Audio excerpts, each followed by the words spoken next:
Bienvenidos a Paleopolítica y Cultura. El día de hoy tenemos una entrevista a un excelentísimo invitado que es Isaac Moriel, politólogo licenciado en Ciencias Políticas y Administración Pública por la UNED, Data Scientist y experto en transparencia pública. Para el turno de preguntas está con nosotros Daniela Isolina, musicóloga graduada por la Universidad de Cambridge. Buenas tardes, Isaac. Hola, buenas tardes, Miguel, ¿qué tal? Buenas tardes, Daniela. Y de paso también decir que es un amigo personal de las redes sociales y me alegra mucho tenerlo por aquí. Bien, Daniela, inicia tú si quieres con el turno de preguntas. Buenas tardes, chicos, desde Chile. Bueno, la pregunta tiene que ver con de lo que tratamos hoy, que es el sistema político y mediático y la pandemia. Si esto va a acelerar la polarización o la va a diluir. O sea, ¿cuál sería la...? Y esa es la primera pregunta que le quería hacer a Isaac como politólogo, que cómo ve esto, que cómo va a salir esto, cómo va a acabar esto. Hola, Daniela, buenas tardes. Bueno, es pronto todavía, no tenemos bastantes datos, no tenemos el impacto económico, es difícil preverlo y tampoco tenemos unos datos fiables ni siquiera del impacto sanitario en los países del primer mundo, no digamos en los países menos desarrollados. No obstante, dicho todo eso, sí que se puede prever que va a haber un impacto en la polarización y es posible que ya esté sucediendo. Al menos en España sí que se percibe una mayor discusión, una discusión más intensa, digamos, o más sentimental, más pasional y menos racional, digamos, estos últimos 2 meses. El estar la gente encerrada quizá también está influyendo. Ahora, a mí me gustaría enlazar con una pregunta relacionada también con la polarización, pero esta vez entre mundialistas o globalistas y entre el nacionalismo, porque estamos viendo cómo determinados países están acaparando respiradores, están acaparando también mascarillas, guantes para el uso del propio país, aunque esto contradice un poco la idea de que vivimos en un mundo globalizado, de libre mercado, porque claramente es intervencionismo del Estado que impide que las empresas vendan a quien más está pujando, a quien es el mejor pagador. Y esto es un cambio de paradigma, o al menos yo lo entiendo así. ¿Esto va a acelerar que se imponga una especie de gobierno global o por el contrario va a suponer el resurgir de los nacionalismos? Es una muy buena pregunta. A nivel globalismo contra mundialismo, creo que estamos en un mundo más multipolar que nunca. O sea, en realidad hay unos cambios geopolíticos muy importantes que están teniendo lugar y que todavía no sabemos cómo van a acabar. Puede pasar cualquier cosa. Puede pasar que China nos rescate a todos y, y salve al mundo y se presente como el nuevo Salvador. Puede pasar que sea Estados Unidos y la Unión Europea los que decidan intentar solucionar esto aumentando su volumen monetario. Lo que no tengo muy claro es si pueden aumentar su volumen monetario sin una inflación. Al fin y al cabo, si emiten deuda, dependen de la gente que compre la deuda. Y no olvidemos que los que compran la deuda son los chinos. Y en un contexto como el actual, de falta de liquidez, de falta de producción, de falta de demanda, cualquier tipo de financiación va a salir muy cara. Y esto lo va a pagar a futuro, ¿no? Esto va a ser una deuda a largo plazo que la van a heredar generaciones venideras, ¿no? Si se lleva a cabo una expansión monetaria muy a lo grande, eso va a tardar unas cuantas generaciones en poder pagarlo. La pregunta es que depende de quién lo haga. Yo entiendo que si lo hace la Unión Europea tiene más músculo y tiene más capacidad de endeudamiento como tal. Si lo hace España, yo creo que la capacidad de endeudamiento de España está bastante a su límite. Ya teníamos problemas para pagar la deuda. Estamos pagando unas pensiones, estamos pagando unos salarios de funcionarios que se comen un gran porcentaje de nuestros ingresos. Si no puedes forzar la máquina más de lo que tienes. Y este es el problema de toda Hispanoamérica también, ¿no? Hispanoamérica está viviendo el límite. Yo creo que, bueno, casi todos los países de Estados Unidos también, como lo veas. Hay un matiz. Yo por lo menos creo que hay un matiz importante con respecto a Europa en Latinoamérica. Y es la pirámide demográfica. Aunque nosotros, el problema que tenemos para sostener las pensiones es tanto la pirámide demográfica invertida como el envejecimiento de la población. Estamos hablando de gente que se jubila a los 65 años y se muere a los 85 años. Son 20 años cobrando del Estado. Ojo, yo no digo que con ese dinero no lo hubieran podido producir. Lo que digo es que yo no creo que esté bien gestionado dándole de unos para otros cuando es una pirámide invertida y cuando además el envejecimiento es cada vez mayor. Eso no es sostenible. Lo que sería sostenible es que cada uno se pague lo suyo y tenga como la solución de la mochila austríaca, la conocemos todos. Lo que pasa es que aquí, con la cultura que hay de las pensiones, decir eso es muy duro. Concienciar a la gente de eso es muy complicado. Yo tampoco tengo muy claro que con el estado que tenemos una mochila austríaca sirva de nada, porque en España en concreto los políticos ya sabéis cómo son. ¿Qué garantías tenemos de cómo lo van a invertir? Es que no son finlandeses. Además, si estamos en contra de los fondos buitre, es que los fondos buitre es como invierten esos fondos de inversión en las pensiones. Eso hay que planteárselo también. ¿Hasta qué punto con lo que pagamos de pensión, si nos lo guardamos y lo gestionamos nosotros, no podemos generar un patrimonio? Si lo invertimos en el negocio local, en el tío que quiere montar una pyme, ayudarle, ponerle capital y ponerle nuestro conocimiento para que esa pyme tire para adelante y luego cuando nos jubilemos nos genere una rentabilidad. No sé, creo que hay otros modelos de desarrollo financiero que podrían dar lugar a oportunidades interesantes y que realmente son más un libre mercado. Sí, ahora quizás con esto de la pandemia se haga como un barajar y dar de nuevo, ¿no? O sea, el emprendedor puede retomar quizá otra vez, pueden haber emprendedores de cosas nuevas porque se crean necesidades nuevas al surgir, por ejemplo, el mismo miedo, el mismo factor miedo de la pandemia crea otra clase de demandas, ¿no? No sé si esto va a crear también una cuestión en el capitalismo. Tienes que tener en cuenta, yo creo que tienes que tener en cuenta el contexto en el que estábamos. Estábamos en un contexto de disrupción. No sé si habéis leído a Alvin Toffler. Alvin Toffler ya es un teórico que es bastante interesante y plantea que las grandes disrupciones tecnológicas provocan cambios económicos, sociales y políticos, como pueda ser, por ejemplo, la aparición de la imprenta de tipos móviles. La aparición de la imprenta de tipos móviles tuvo un impacto directo en los flujos de información y eso a su vez tuvo un impacto directo en la economía y eso a su vez en la sociedad, en la cultura y por último, en último estadio, en la política, ¿de acuerdo? En la actualidad estamos en un contexto muy parecido. O sea, Internet ha venido a cambiar las normas del juego. A todo eso solo le faltaba, claro, esos modelos de cambio, disruptivos, ¿vale? Generan una resistencia por parte de las instituciones. Las instituciones como tal no quieren perder el poder, no quieren una nueva distribución, con lo cual generan una resistencia. Contra más brusco es el cambio, más violento suele ser. Eso también está más o menos comprobado. Yo creo que la clave es la aparición del COVID. El COVID actúa como un cisne negro. Realmente es un efecto como... Es un acto impredecible de alto efecto sobre todo este cambio, ¿no? Entonces creo que ese punto también es importante. Creo que las teorías de Taleb con respecto al cisne negro son muy acertadas. Y creo que el concepto de antifragilidad aplicado a una sociedad es muy importante. Y que más no hay nada más antifrágil que el libre mercado, en realidad. Vale, ahora a mí me gustaría formular una pregunta para hacer hincapié en tu especialidad en la transparencia pública y es, creo que es el 116, el artículo que regulaba el estado de alarma. ¿Podríamos decir que el Partido Socialista Obrero Español y Unidos Podemos se están extralimitando, están yendo más allá de las competencias que les debería dar la Constitución y el decreto del estado de alarma? ¿Es posible que estén aprovechando la coyuntura para aplicar ciertas medidas que van más en su línea ideológica que en las que deberían de tomar para paliar el virus? Podría parecer a priori que sí. Pero si te fijas, el estado de alarma permite que se limite la movilidad y que se limiten ciertos derechos.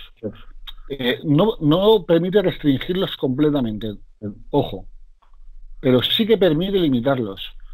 Quiero decir, yo creo que legalmente sí que está bien hecho. Y creo que a mí no me parece bien Te hablo de no me parece correcto, ¿de acuerdo? Ahora bien, sí que creo que es legal. Ahora, otro detalle es que, en mi opinión, el Real Decreto está mal enunciado. No enuncia la tipicidad de los delitos de forma correcta. El delito tiene que estar detallado, no puede quedar a la libre interpretación de la policía. Sí. ¿Qué es un producto de necesidad? ¿Qué caso se considera emergencia? Todo eso tiene que venir detallado en la ley. Si no, queda muy a la libre interpretación. Pero eso no creo que sea mal. O sea, creo que es desconocimiento por no tener experiencia en el uso de cargos públicos. Ojo, que es muy difícil, ¿eh? Y de hecho creo que la abogacía del Estado debería haberles avisado. Es como cuando intentaron prohibir hablar bien del franquismo. Que tuvo que salir la abogacía del Estado y decirle, mira, y tuvo que salir el Tribunal Supremo y decirle, no, oiga, es que esto no es así. El Tribunal Constitucional, no, oiga, es que esto no es así. Lo mismo con la ley de... Cuando han intentado poner la ley para grabar las tragaperras, la última, para grabar los casinos de juego, y les han dicho de Europa, mire, oiga, es que usted, desde Gesta, el técnico de Hacienda, ha dicho, oiga, es que los acuerdos internacionales que tiene usted no le permiten hacer eso. Pero eso es desconocimiento. Yo entiendo que tiene que ser muy difícil, ¿eh? O sea, no quisiera estar en la piel de ellos hoy. Sí, de hecho, se nota al presidente agotado, cansado. En las últimas declaraciones que ha tenido se le ve cansado. Perdona, Daniela, por interrumpirte. Sí, no, ¿hasta qué punto dentro del derecho se puede limitar lo que es el tema con la emergencia sanitaria, las libertades individuales? ¿Cuánto es el límite? Incluso a la libertad de expresión también, ¿no? Sí, eso sí que me preocupa más. Pero eso no viene de ahora. Llevan tiempo limitando la libertad de expresión.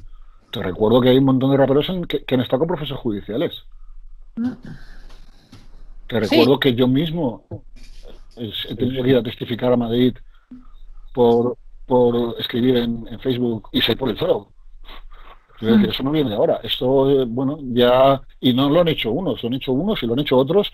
Y aquí en España lo haría el que entrara porque el sistema es el que tiene un problema. El problema los partidos políticos son la consecuencia de los problemas de concepción del sistema, de un sistema que en su momento estuvo muy bien, era necesario, no se podía hacer otra cosa, como herramienta de transición era adecuada, pero se cae a cachos de viejo. Necesitamos reformarlo, necesitamos replantearnos cómo queremos convivir.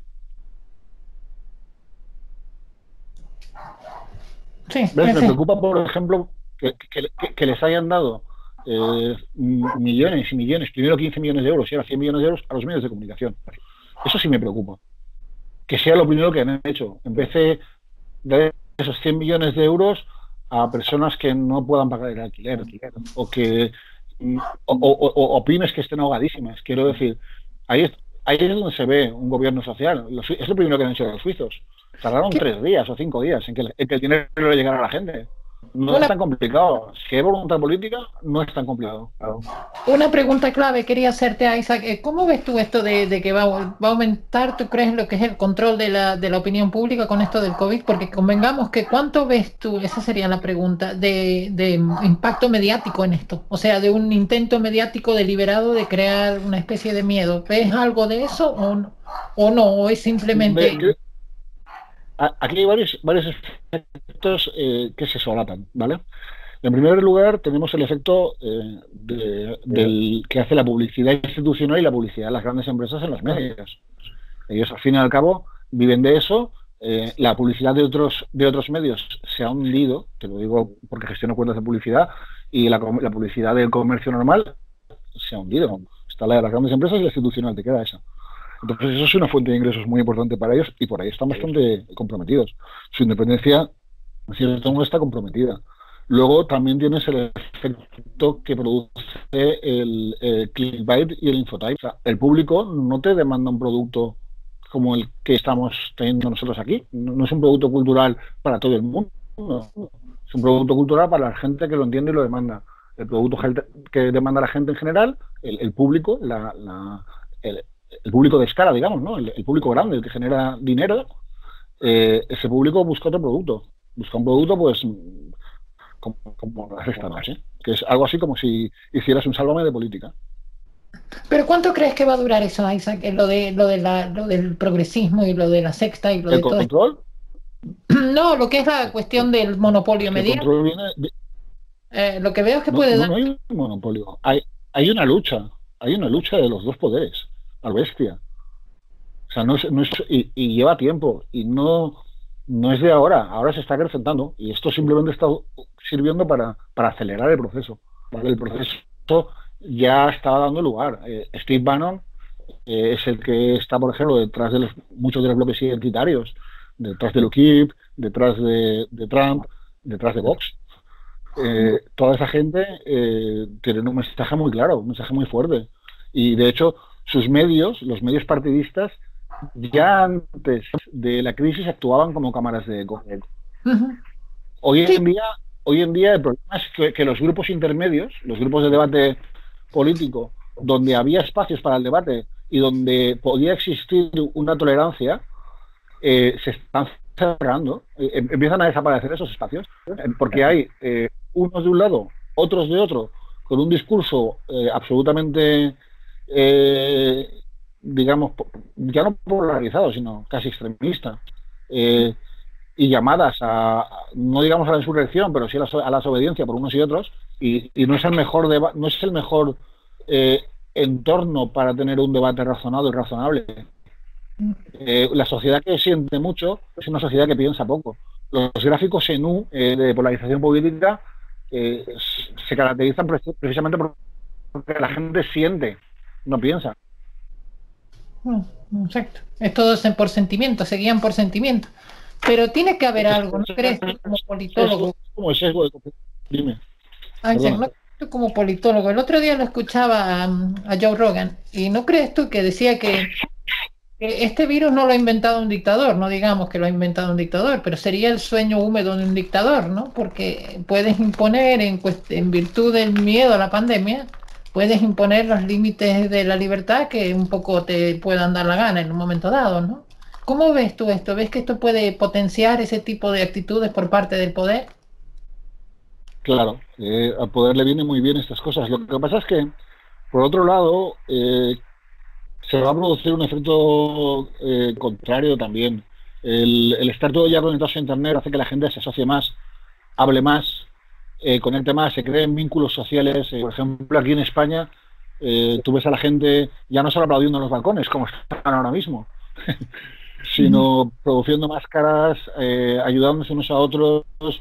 eh, es posible que sea el impulso que necesitaba Internet y que necesitaba la disrupción para ver qué mundo queremos. Ahora se abre una serie de caminos y tenemos que elegir qué camino queremos. Si queremos que el poder utilice Internet y le quite la libertad, o si la gente es capaz de retomar el control y es capaz de retomar la soberanía sobre el poder. Ujú. Sí, yo creo Quisiera formular, que sí, Miguel. ¿te importa hacer una pregunta, Daniela? Miguel. Sí, dime. Sí, quisiera formularte una pregunta. No sé si estarás al tanto, imagino que sí, de que ahora mismo reenviar vídeos por WhatsApp, pues tiene el mensajito de Sin Neutral, que es la empresa de Ana Pastor, que es algo así como el Ministerio de la Verdad del Partido Sí, Socialista sí, Obrero Español, te verifica si los es un conozco. bulo o si es una noticia verídica. Curiosamente, bulo es todo lo que nos ajuste a la narrativa del gobierno y de hecho nos están bombardeando con cómo entierran en Nueva York difuntos, cómo se colapsa todo y en cambio la cara de España que te muestran de la gestión del coronavirus es la más amable. No se están viendo familias llorando, no se están viendo la masificación en las funerarias. Entonces, yo creo que ahora mismo estamos en una línea muy peligrosa que es difícil de cruzar y un ciudadano realmente ahora mismo es una hormiga ante el poder de estas grandes corporaciones y del Estado. ¿Qué puede hacer un ciudadano para exigir transparencia en los medios? Uf, vale, mira, eh, eso es que estás diciendo tienes toda la razón. Los verificadores son un problema cuando no son independientes. Realmente yo no pensaba, sabía que Twitter estaba limitando la circulación de noticias falsas, pero no sabía que era neutral. Es la primera noticia que oigo porque estaba en otras cosas. No sabía que era neutral el que estaba verificando y la verdad es que me parece complicado y no me parece bien. Yo pensaba que era algo que había tomado la empresa de WhatsApp a través de a nivel mundial y que lo estaba haciendo mediante algoritmos que discriminaban la información en función de la viralidad y la credibilidad. Pero que sea neutral en España, me acabo de enterar. Me has dejado un poco a cuadros. ¿Sabes qué pasa? Que de todas formas tengo bastante confianza en el libre mercado de Internet. Si WhatsApp deja de ser útil al usuario porque el usuario entiende que le están engañando, pues se pasará a Telegram, se pasará a Signal, o llegaré cualquier otro que sepa programar, y se hará una aplicación que no pase por ahí. Y entonces, pues el libre mercado los pone. Eso es la maravilla de Internet y la maravilla de la disrupción. Ujú.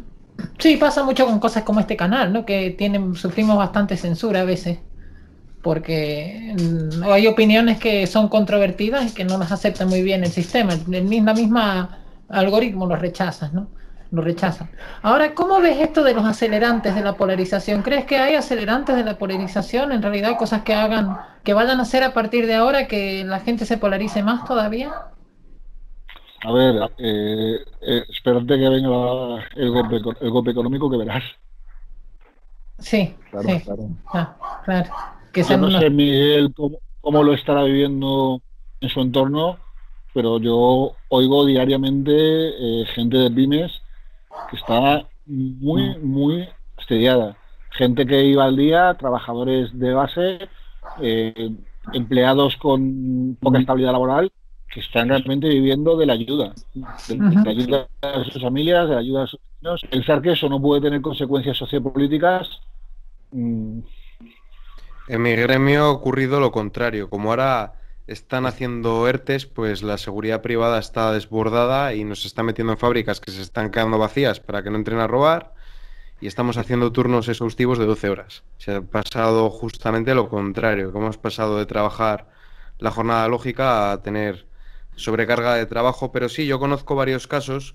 Recientemente comentaban el de un hombre, un autónomo, que no solo tenía una fábrica que se dedicaba a trabajar la hoja de palma para hacer ramos para ahora, para Pascua, para la Semana Santa, sino que además tenía las huertas de palmeras. Y este hombre, lógicamente, no puede dejar de regar sus palmeras y aparte tiene que hacerse cargo del mantenimiento de la fábrica. A mí me parece prácticamente de sociópatas que no hayan dicho, pues mira, los impuestos, la cuota se la quitamos, la cuota autónomos la eliminamos, por lo menos durante este periodo.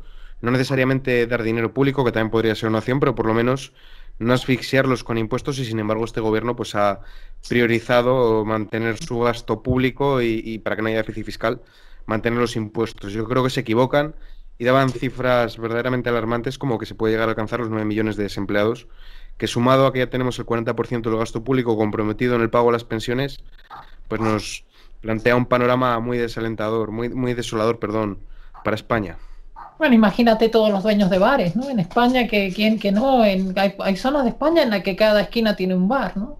Entonces, ¿quién que no? Ahí va a salir muy mal parado con esto, ¿no? Porque son gente que tiene que pagar todos los días, tienen que cubrir gastos de alquileres, de abastecimiento, de todo que se corta, ¿no? Estás creando un hueco en la economía, un desastre, que luego va a ser muy difícil reemplazar, porque todos los que han perdido su trabajo lo han perdido. O sea, convengamos que, y a saber cuándo va a terminar esto, porque no tiene pinta de terminar. Está bien, la solución que decía Isaac antes, como está haciendo Estados Unidos ahora, la Fed, imprimir más dólares, ¿no? Llenar el mercado de dólares para que esa gente pueda estar tranquila en casa. Pero eso, las consecuencias de aquí a 3 años, recuerda que la espiral inflacionaria tarda por lo menos 19 meses en aparecer. O sea, desde que tú imprimes billetes hasta que esa inflación impacta en la economía, pueden pasar hasta 19 meses. O sea, es mucho tiempo, ¿no? Para lo que no sabemos que puede venir. No sé si lo ves así tú, Isaac. A ver, yo es que creo que poner más impuestos nunca es una solución. O sea, coger y quitar dinero al ciudadano para volvérselo a dar al ciudadano con la correspondiente comisión de gasto estatal no tiene sentido. En España, yo creo que el principal problema económico que tenemos es el autónomo. Tú no puedes, no puedes cobrarle 400 euros a una persona el día que termina de su formación y quiere empezar a trabajar. O sea, estás matando el espíritu empresarial, el espíritu emprendedor por completo. O sea, lo normal en un país normal, ¿no? Un tío que termina una carrera o que termina una formación profesional quiere salir a la calle y comerse el mundo. Pero si tú le pones una barrera de entrada de 400 euros mensuales, gane lo que gane. Es decir, además es que es un impuesto a un derecho individual inherente a la persona. O sea, me estás cobrando por ejercer un derecho como el derecho del trabajo, que ni siquiera me concede la Constitución, que me reconoce la Constitución. Porque yo, como ser humano, tengo derecho a trabajar. Y me estás haciendo pagar por trabajar. Empecemos por quitar el autónomo y con esos 400 euros mira a ver si no saldrían más empresas, si no se generaría muchísimo más consumo interno. Eso haría además un mercado más amplio y con mayor competitividad, porque se podía la gente reinvertir en su negocio, podían crecer y pasaría que las empresas pequeñas llegarían a ser empresas grandes. En España tenemos un enorme problema y es que las empresas pequeñas les cuesta un horror llegar a convertirse en empresas grandes. Es residual el porcentaje de empresas que llegan a convertirse en empresas grandes. No, es que el autónomo los está lastrando desde el primer momento. Y otro creo que sería un factor importante, aunque a lo mejor algunos se me va a tirar al cuello, creo que es el momento para regular el cannabis y para regular a la prostitución. Esa gente tiene que estar pagando impuestos como cualquier producto de lujo. Igual que la imposición de tasas. Quiero decir, lo que no tiene sentido es que el IRPF esté dividido en 5 tramos y que me estés metiendo al señor que gana medio millón de euros con Amancio Ortega, porque es que no están en el mismo peldaño. Debería haber muchísimos más peldaños y debería ser muchísimo más escalonado. Pasa que con esto de la pandemia, yo creo que ahí se van a querer meter un poco más en lo que son los derechos de los privados. Creo que es posible que vaya a haber un avance. No sé si lo ves así, Isaac. Un posible avance de los derechos de propiedad, dado precisamente utilizando como elemento del miedo, ¿no? Como herramienta, digamos, ¿no? De esta mecánica. No sé si lo ves así. Yo creo que voluntad no les falta. Otro problema es que el capital se deje. En un mundo global, si me apretas mucho, me voy. Aprieta lo que tú quieras. Yo cojo mi dinero, cojo mis activos, los suelto aquí a lo que me den, me largo a un país donde tenga un sistema legal que respete mi propiedad y a ver qué haces. Porque mientras te puedas mover entre países y... Espérate, que tenemos un gato. Mientras te puedas mover entre países, el capital se moverá entre países y los ciudadanos con mayor preparación y más capacitados y con más ganas de hacer cosas, pues los países no tendrán ningún problema en recibirlos, porque son activos válidos y que aportan a una sociedad. En consecuencia, pues como dice Jefferson, al final la gente termina votando con sus pies. ¿Y de Hispanoamérica qué país ves que puede salir mejor parado en este sentido, en cuanto a que pueda traer más capital después de lo que está pasando? ¿Ves alguno con mejores perspectivas? Porque España yo lo veo bastante malo en eso. ¿Cómo ves? No tengo un amplio conocimiento de Sudamérica. Vamos, yo creo que tanto Colombia como Chile pues están, y quizá Uruguay, son los que mejor preparados están para enfocar esta crisis, tanto a nivel económico como a nivel cultural. Son países con cierta cultura financiera, con un importante volumen de recursos, con lo cual tienen mejores mimbres para soportar. Si bien a mí me preocupa también el impacto sanitario y sus menguadas infraestructuras. Yo no estaba en esos países, realmente no los conozco en persona, pero después de visitar Centroamérica, claro, aprendes a relativizar un poco todo. Sí, porque además... Me gustaría hacer una pregunta ahora, perdona Daniela, si te parece vamos alternando una pregunta a cada uno. Bien, es que esta además yo creo que es bastante importante. Es casi imposible vaticinar qué nos deparará el futuro, pero lo que sí que parece bastante claro es que se van a producir flujos migratorios, porque evidentemente la Europa mediterránea va a sufrir mucho desempleo, pero también si el coronavirus llega a azotar África, es bastante probable que haya un desplazamiento hacia el norte. ¿Se podría prever de alguna forma que los gobiernos occidentales vayan a cambiar su modelo migratorio en ambas direcciones, tanto flexibilizando un poco ese movimiento de personas, como por el contrario restringiéndolo para evitar que lleguen flujos enormes que pongan en riesgo el estado de bienestar? Pues una buena pregunta. A ver, yo creo que aquí se va a producir también una polarización dentro de los propios países. En España, por ejemplo, está muy claro que hay un bloque social importante, cada vez más importante, que está en contra de la inmigración. En toda Europa, los partidos identitarios suben como la espuma. Lo mismo que la nueva izquierda. Eso es un ejemplo claro de la polarización. No obstante, creo que precisamente esta oportunidad y ver lo peligroso que es traer a gente sin control puede servir para que quizá a veces alguien abra los ojos de una puñetera vez y se plantee que lo mejor es ayudarles en origen. O sea, yo estoy convencido que la solución es ayudarles en origen y condicionarlo a democracia y condicionarlo a derechos humanos y condicionarlo a buenos índices de desarrollo humano. Yo le doy a usted dinero, pero además, como le decía ayer a la Comisión Europea en Twitter, por Dios, cuando a un país se le da dinero, hay que mandar a alguien que verifique en qué se gasta el dinero.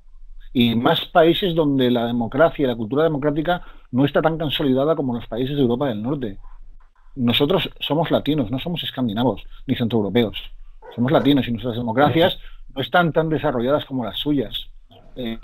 Yo estoy aterrorizado de que les den el dinero a los políticos. Porque no va a llegar un duro a la gente. Si realmente Europa se preocupa por nosotros, lo primero que tiene que hacer es mandar unos verificadores que controlen dónde va ese dinero y que verifiquen y que tengan un plan. Oiga, vale, tengo este plan, espero estos impactos económicos. ¿Cómo los espero? Pues así. Existe un manual de análisis de políticas públicas en 8 pasos, que es maravilloso, que es ciencia empírica estupenda, y con el cual se puede trabajar y se puede comprar. No es tan complicado cuando hay voluntad. Sí, un rescate acompañado por tecnócratas que gestionen el dinero o que por lo menos estén encima. Bien, Daniela, perdona que te había interrumpido antes. No, un sí, rescate con un plan. No dinero, toma para que te lo gastes. Claro. voy a seguir con el hilo de lo que está diciendo. Hay dos posturas en Hispanoamérica, por lo menos, que están muy definidas, que una podríamos decir es la derechista taoísta, ¿no? Porque casi derechista taoísta, aunque suene contradictorio, porque gente como Bolsonaro, por ejemplo, dice que el gobierno no va a hacer nada, ¿no? Que para qué crear, que es lo que se trata de favorecer más al mercado antes que la sanidad, ¿no? Entonces hay una polarización por ese lado también dentro del COVID. No sé, Isaac, si ves que esta polarización se va a acrecentar de alguna manera también, o sea, la van a utilizar para algún aspecto político este hecho, o sea, digamos el hecho de priorizar, como está pasando en Latinoamérica, priorizar la salud o la economía. Ellos, a ver, es que tienen que priorizar la salud o la economía. Tienen que poner en una balanza porque el impacto económico mata. Uh-huh. No nos equivoquemos, el impacto económico mata. Genera pobreza, genera miseria, y esa pobreza y esa miseria matan de un montón de formas. Matan con delincuencia, matan con malnutrición, matan con 1000 formas que afectan a la seguridad humana de 1000 y una formas también. Con lo cual, realmente sí que tiene que poner la sanidad y la economía. Pero es que yo creo que esto hay una forma lógica de hacerlo. Para eso está la política comparada. En Corea del Sur, ¿cómo lo han hecho? Bueno, pues en Corea del Sur parece que lo han hecho bien y que lo han solucionado rápido. ¿Es tan complicado? No podemos coger y comprar un test para cada uno. ¿Cuánto valen los tests? ¿10 euros? ¿15 euros? ¿De verdad un país no tiene 15 euros por persona para comprar unos tests? ¿De verdad un país no tiene los recursos como para que se puedan fabricar esos tests? Es que, no sé, creo que es un debate que es absurdo. O sea, ¿qué funciona? ¿Qué es lo que funciona? Funciona lo que han hecho en otros países. El problema es que si están viviendo de deuda, ¿no? O sea, si todo lo que tienen es deuda, no lo tienen. O sea, si en un momento dado tu casa, tu vehículo, todo es deuda, y ahora quieres añadir a esa deuda 16 euros que valga el test, tienes que ir a pedir prestado más dinero, que es el problema que tiene mucho de la sociedad actual, ¿no? Que hay mucha gente endeudada mucha gente que depende del sistema de forma de un día para el otro, ¿no? ¿Y qué va a pasar con esa gente? El gran A asunto. ver, es que la política es elegir entre dos cosas que no te gustan, o tres cosas que no te gustan, o cuatro cosas que no te gustan. La que menos te disgusta de todas. En este caso, tú tienes que valorar cuál es el impacto económico y el impacto en muertes que vas a tener. Si el impacto económico y en muertes, el más pequeño va a ser ese, pues si te vas a tener que endeudar, es mejor endeudarte por lo que te cuestan los test que endeudarte por lo que sea que nos va a salir en la broma. O sea, No, no, de aquí no hay una solución buena, Daniela. Esto no es una varita mágica como hacen, como piensan algunos, de venga, voy a imprimir dinero y voy a dar paguitas para todo el mundo y todo va a funcionar de maravilla, ¿no? Eso no funciona así. y es lo que están haciendo, imprimiendo dinero y diciendo esto va a funcionar de maravilla. Justo en lo que están, ¿no? En eso Claro, está. pero sí, están intentando, de hecho, están valorando poner la renta básica universal, pero claro, aquí hay que hacer hincapié en una cosa. ¿Cuántos respiradores se pueden comprar con lo que cuesta el Ministerio de Igualdad? ¿Cuántos respiradores se pueden comprar, mascarillas, con el rescate, entre comillas, a los medios de comunicación? Igual es que el gobierno, y precisamente es por lo que comentaba Isaac, de que somos países latinos, no escandinavos, a lo mejor el gobierno prioriza el gasto público, no el gasto social, que estaría destinado al estado de bienestar, sino el gasto público en general, para mantener una serie de chiringuitos que sabe que le dan un rédito político. Y prueba de ello es que el No, sí. 8M fue la razón por la que no se tomaron las medidas de choque oportunas. Yo tengo una opinión muy clara al respecto. Vamos a ver, es que al Estado no le, o sea, al gobierno, a ningún gobierno en el sistema actual le importa nada ni los ciudadanos ni la economía. Lo que le importa son los votos de las siguientes elecciones. Y ese es el problema. O sea, y por eso vamos a pagar, a soltar dinero a los medios, y por eso vamos a cambiar los números, y por eso vamos a montar chiringuitos, porque esos chiringuitos nos dan votos. Y por aquí lo que cuenta es, bueno, ya sabes, si llegan a un pueblo y los cuentan por calles. Eso tú y yo lo hemos visto en las noticias, ¿eh, Miguel? De que en un pueblo un alcalde teniendo contabilizada cada calle, quién le vota, quién no le vota, y eso funciona así siempre. Y tengo mis chiringuitos, y si tengo aquí un chiringuito donde va no sé cuánto dinero y coge no sé cuánta gente en un barrio, pues esos votos que me estoy llevando sus familias. Y es una red clientelar gigantesca. Sí, yo creo que eso es extrapolable también a Hispanoamérica. Eso lo ha conocido Daniela muy bien en Chile, y eso que Chile se podría decir que es el país más serio de Hispanoamérica. Hmm. Sí, sí, eso se ve totalmente. Yo la última pregunta que quería hacerle ya casi para concluir a la Isaac es si ve que esto va a ir a peor en el sentido de que, como dice Ray Dalio, ¿no? Que hemos vuelto a los 30. Estamos ahora en el 33, bueno, no, en el 30 más o menos. O sea, o el 29 incluso, ¿no? Vale. Entonces, ¿crees que dentro de 3, 4 años vamos a volver a los populismos de ultraderecha y vamos a volver a un montón de cosas, ¿no? Al repetir ese ciclo que se dio en el 33, en el 34? ¿Tú cómo ves eso, Isaac? Ya para entrar en lo profético y para concluir. Bueno, que la polarización va a aumentar y que los identitarios de un lado y los extremistas de otro van a aumentar, es un hecho. O sea, eso ya está pasando. Y que esto va a aumentarlo también. Ahora bien, yo quiero pensar que el techo que tienen es más limitado que el que tenían antes. Que todavía existe una gran mayoría de gente que tiene demasiado que perder y que tiene suficiente conocimiento como para, llegado el momento clave, decir, no, espérate que se nos está yendo la mano. Y luego creo que un conflicto violento, ¿de acuerdo? Tanto en España como a nivel mundial, me parece muy, muy, muy, muy improbable. Y te voy a explicar por qué. Eh, a nivel mundial, la doctrina de destrucción mutua asegurada convirtió las guerras en algo que ya no es un juego de suma cero. Y nadie se quiere meter en algo que no puedes ganar. En un juego de suma cero siempre hay un ganador y un perdedor. Actualmente, en un conflicto bélico internacional no existe un ganador y un perdedor. Eso cambia la psicología de los participantes del juego. Y dudo mucho que ningún presidente, aun teniendo autoridad, pudiera ejercer su mando. Los grupos de presión, la cadena de mando, no es tan fácil que pudiera desencadenar la Tercera Guerra Mundial y nos fuéramos todos a hacer pasto. Y en España, además, hay que tener en cuenta que las guerras cuestan dinero. Cuestan mucho dinero. Cuando vivimos la última guerra civil, España tenía las cuartas reservas de oro del mundo, 504 toneladas de oro, toneladas métricas de oro, que se dice pronto. En la actualidad no tenemos ni dónde caernos muertos. O sea, en 15 días estaríamos a navajazos porque no tendríamos balas, no tendríamos gasolina, nadie nos fiaría nada. Las guerras modernas son carísimas. España no se lo podía permitir. Y además un país de gente mayor, un país de gente tan mayor, tú ves un país lleno de abuelos liándose a tiros, yo lo dudo mucho. Pero igual puede pasar en otras regiones del mundo, quizás, ¿no? Esa es la gran duda. Que no sabemos qué puede pasar. Países tan envejecidos, yo en países tan envejecidos lo dudo mucho. Los países envejecidos, por naturaleza, cuando se ponen las cosas feas, tienden a refugiarse en tranquilidad y en moderación. Porque Ahora, tienen Honduras, mucho que perder, son gente mayor. Honduras, que tú lo conoces, Isaac, no es lo mismo, ¿no? O no, en Honduras no podrías, quizá... Con Honduras, yo, si te digo la verdad, escapa mi comprensión, quiero decir. Yo no entiendo cómo ese país no ha saltado por los aires. Realmente no lo entiendo. El fraude electoral fue evidente, todos los que estábamos allí lo vimos.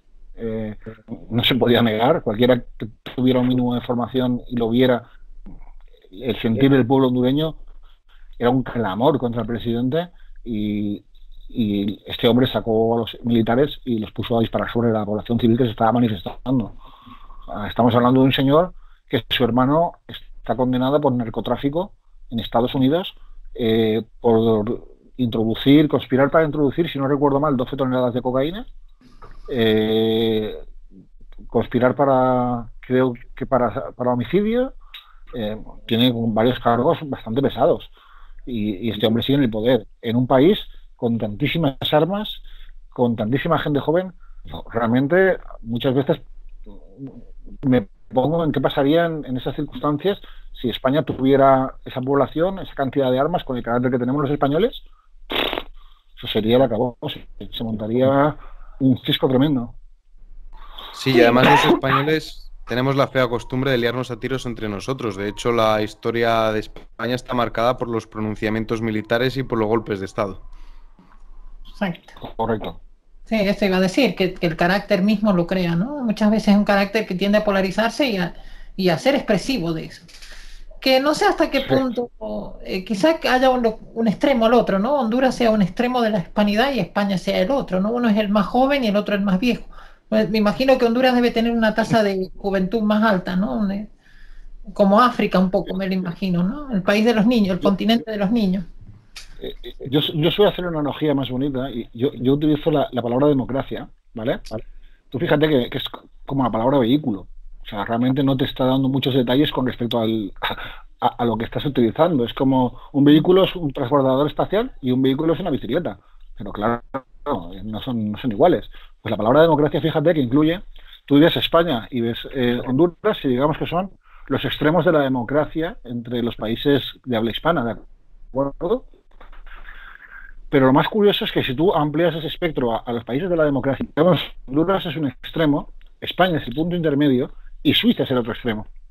Fíjate dónde estamos. A mí me gustaría formular ya una última pregunta por mi parte, no sé si luego Daniela querrá agregar otra, pero es que me ha interesado mucho esa línea que hemos marcado entre los países latinos y los países centroeuropeos y escandinavos. Y es que este cisne negro ha puesto un poco en entredicho la continuidad de la Unión Europea, sobre todo después del Brexit, y hemos visto cómo los países mediterráneos, los países latinos, están exigiendo que se inyecte capital, mientras que países centroeuropeos y escandinavos, como es el caso de Holanda, se muestran reticentes a colaborar. ¿Puede esto suponer el fin de la Unión Europea o por el contrario va a salir más reforzada como ente supranacional? Yo creo que no. Yo creo que la Unión Europea cederá. Llegará a un acuerdo. Hay demasiados intereses. Hay demasiados intereses detrás. Hay demasiado capital detrás. Y te digo una cosa, el panorama sin una Unión Europea puede ser peligroso, puede ser mucho peor para todos. O sea, yo no me gusta este modelo de Unión Europea. Realmente me gustaría cambiarlo, me gustaría una Unión Europea de verdad, para los ciudadanos. Una Unión Europea que tenga como una base una cultura europea común y un sentimiento incluso europeo común, con unas instituciones comunes de verdad. No solo una unión económica, una unión política, una unión social, una unión cultural, una unión real de los países europeos, donde nos sentamos europeos. Pero eso está muy, muy, muy lejos. Para eso tienen que cambiar muchísimas cosas. Pero eso debería ser el objetivo al que nos deberíamos dirigir. No obstante, sí que es importante una cosa que a veces creo que habla contigo, Miguel, y es que España debería tener algún tipo de acuerdo similar, ya no a lo mejor tan completo, pero algún tipo de acuerdo con el resto de países iberoamericanos y con Portugal, en el que tuviéramos una unión ibérica o una federación de estados hispanolusos o que hablen español y portugués, no sé, no sabría cómo definirlo, que haga fuerza también. O sea, realmente somos un puente muy importante, España y Portugal, entre Latinoamérica y entre Europa.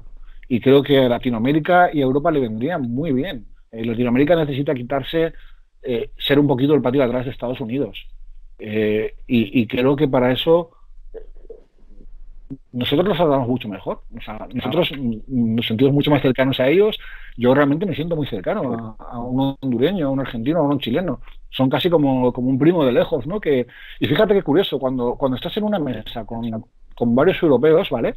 Y estás, por ejemplo, con árabes, tú siempre te sientes identificado con el subconjunto europeo. Pero si tú estás en una mesa con europeos y latinoamericanos, indefectiblemente yo creo que el español se tiende más a sentir más identificado y más agrupado junto al latinoamericano que junto al europeo. Si bien yo me siento también europeo, tengo muchas cosas de la cultura europea que valoro como parte de mi cultura. Vengo de Grecia, vengo de Roma, todo eso es Europa. Vengo del catolicismo, todo eso es Europa, ¿vale? Pero también es Latinoamérica. O sea, Latinoamérica, no se puede entender España sin intentar entender Latinoamérica y sin haber viajado un poco por Latinoamérica. Es que son cosas implícitas, ¿no? Es como el concepto de rey, no es algo implícito, es algo que está, que unifica la cuestión cultural, ¿no? Que unifica el concepto de nación, de hispanidad, de todo, ¿no? Es una unificación, el rey, la iglesia. Hay varias instituciones que supongo que son las que... Pero esas instituciones ahora se han perdido mucho con el globalismo. O sea, tú tienes una Latinoamérica que es mucho más norteamericana y una España que es mucho más europea que lo que es buscar el punto de unión, ¿no? No tenía más preguntas para ti, Isaac. No sé si quieres concluir con algo. No, ha estado muy bien el debate, me lo he pasado muy bien con vosotros. Y cualquier otro día que tengáis a bien invitarme, yo siempre será un placer compartir un ratito con vosotros aquí. Sí, ya sabes, cuando el próximo debate te avisaremos a ver si te interesa el tema y estás también con nosotros. Si tengo tiempo y si es un domingo es más fácil porque no tengo que trabajar y es más fácil que escape, con lo cual sin problemas. Genial. Y bueno, esto es todo por hoy, ¿no, Miguel? Invitamos a la gente que se suscriban y que colaboren y todo lo demás. PayPal. ¿O quieres Hombre, yo me gustaría agregar que estoy bastante de acuerdo con el último punto. Perdón, porque están ahora aplaudiendo y está pasando la policía y todo esto. Bien. No, yo estoy bastante de acuerdo. Yo creo que es un error que Hispanoamérica se dedique a la venta de materias primas. Y aquí en Europa, en España cuenta con capital que se podría invertir pues en hacer bienes capital, precisamente bienes que luego al importarlos a Hispanoamérica pues son muchísimo más caros que el coste original y evidentemente pues por ejemplo una Commonwealth española que tenga una especie de libertad de mercado, correcto, que facilite el libre tránsito de capitales y de bienes, pues sería muy provechoso para todos. Pero también quiero recalcar que a lo mejor eso no interesa, porque sabemos que hubo agentes externos que fomentaron la independencia de las provincias españolas, que no colonias, que es un error llamarlas colonias, eran provincias, con todas las de la ley, y de hecho yo soy de la opinión de que un español se parece mucho más a un chileno que a un eslovaco. Eso yo creo que es evidente y queda fuera de toda duda. Y yo quiero pensar que somos españoles a ambos lados del Atlántico. Aunque algunos no lo saben, como dices tú. Que eso sí me lo has dicho, que son españoles pero no lo saben. Cierto. Bueno, chicos, les invitamos que se suscriban, estuvo lindo el debate. Nos vemos. Chao, Isaac. Chao, Miguel. Chao.